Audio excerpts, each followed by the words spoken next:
qu'il est essentiel de préserver, de valoriser et de transmettre. Cette vision a ensuite commencé à prendre forme à deux, grâce au soutien d'une personne qui m'était très chère et qui a cru en ce projet à mes côtés. La vie nous conduit parfois sur des chemins que nous n'avions pas imaginés. Aujourd'hui, c'est seul que je poursuis cette aventure. Bien sûr, je ne suis pas totalement seule.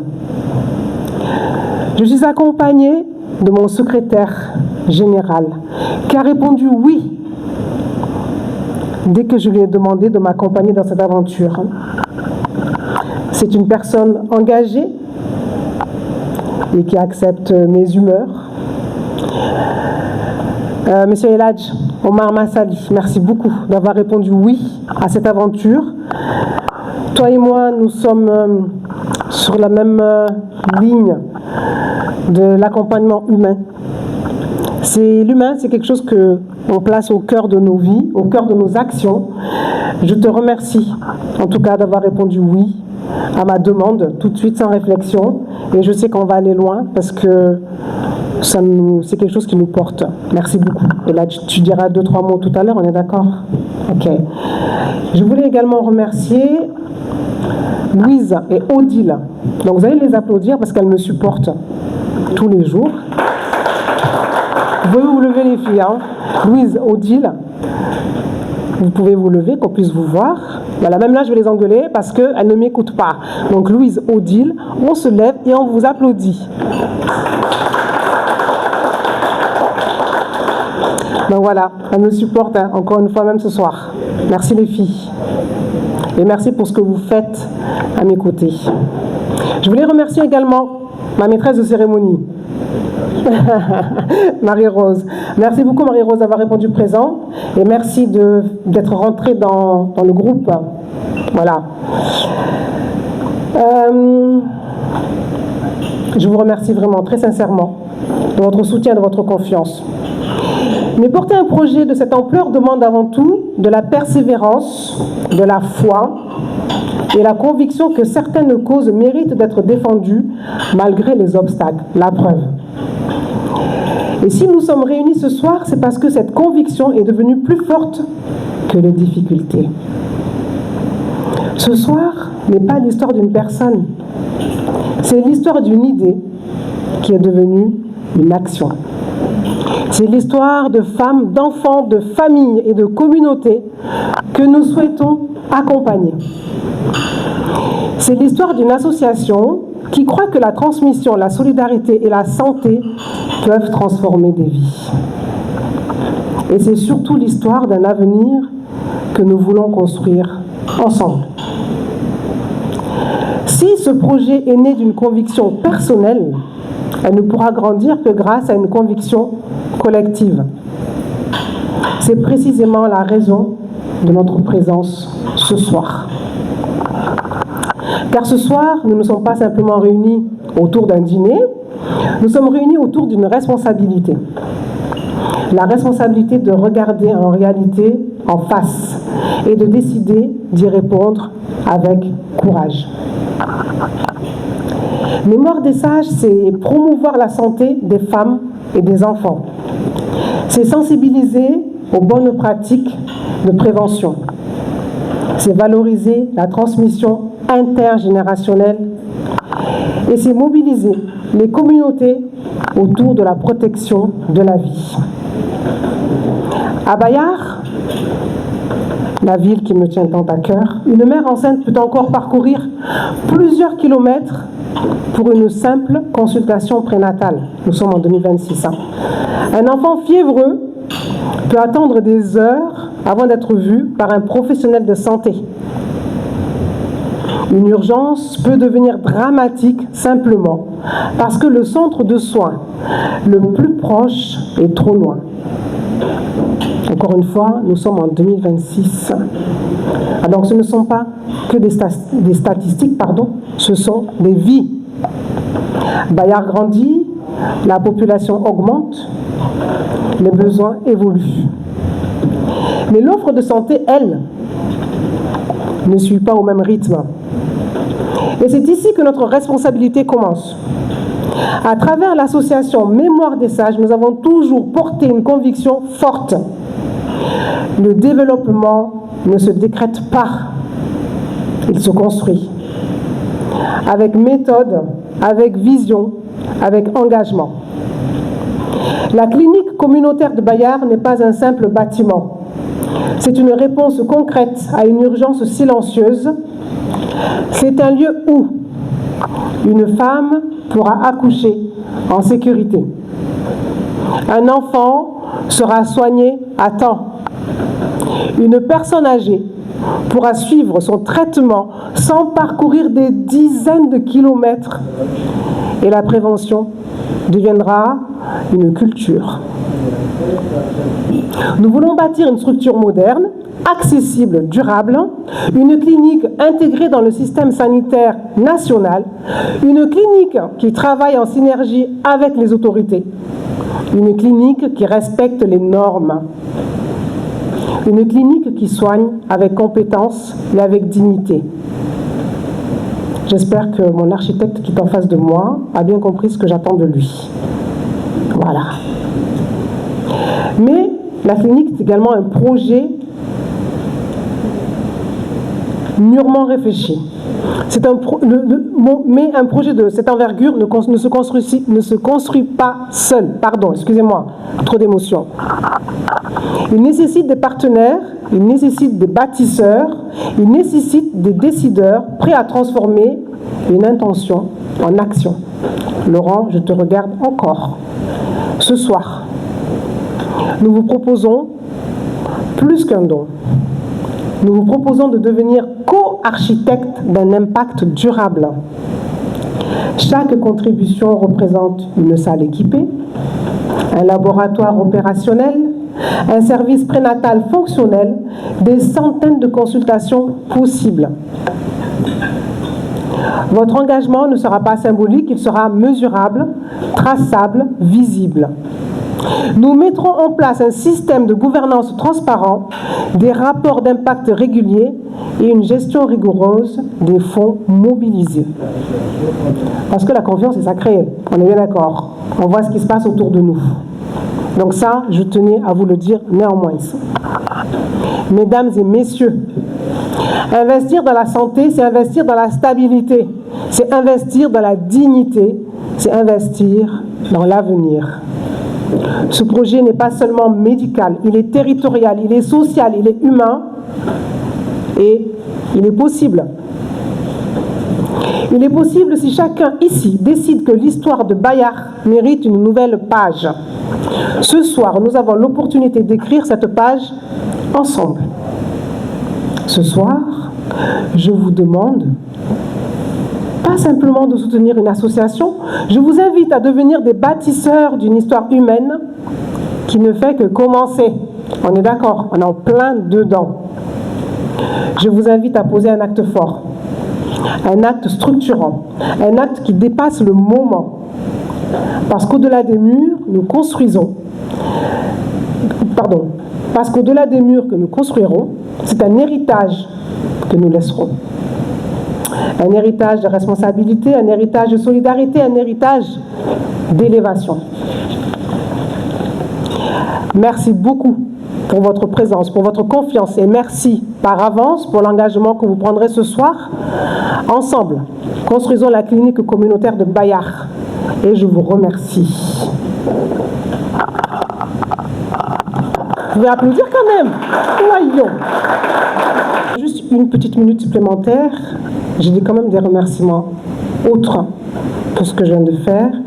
Là, ce sont des remerciements plus personnels. Si aujourd'hui, je suis capable de parler de l'association Mémoire des Sages, c'est parce que, aussi, non seulement c'est un projet qui a été mûrement réfléchi seul, mais malgré les parcours un peu bizarres, il y a des personnes qui ont quand même cru dans ce projet autour de moi, quand même, hormis Eladj. J'ai quand même une famille que j'aime énormément et je vais vous demander de les applaudir, mais je vais d'abord leur demander, je sais qu'il n'aime pas ça du tout, je le sais, mais je vais le faire quand même. Il va râler, mais tant pis.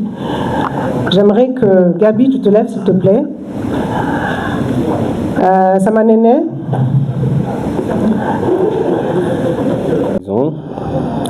Donc ce soir, en tout cas c'est un plaisir pour moi de prendre la parole dans ce dîner de gala pour la protection sociale mais également pour la protection des vies.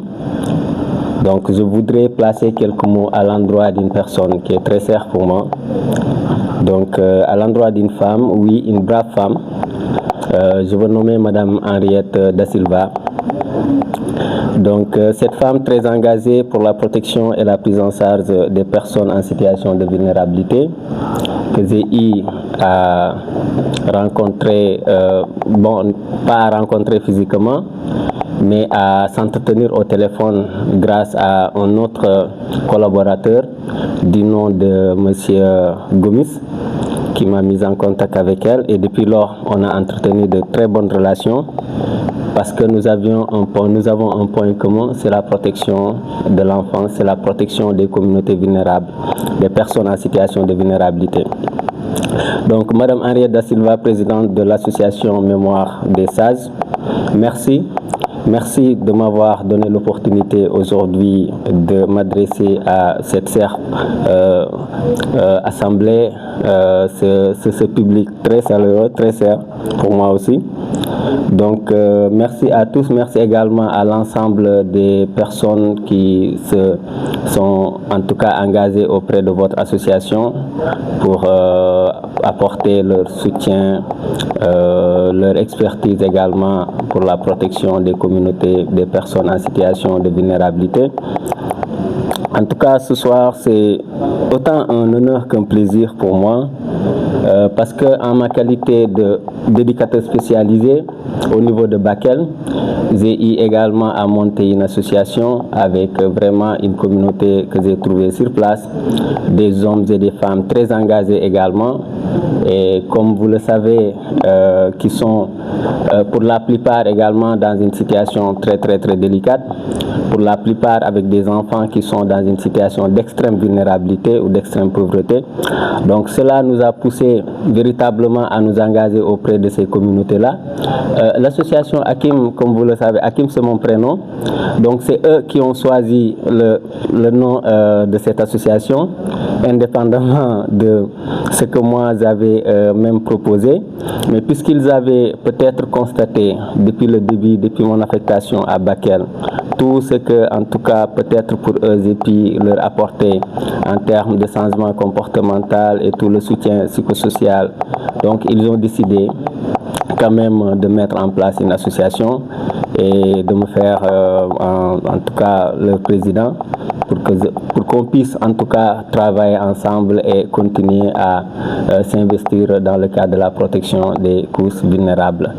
En tout cas, Madame Henriette Da Silva, donc ce sont ces quelques mots en tout cas que je voulais placer lors de ce dîner de gala.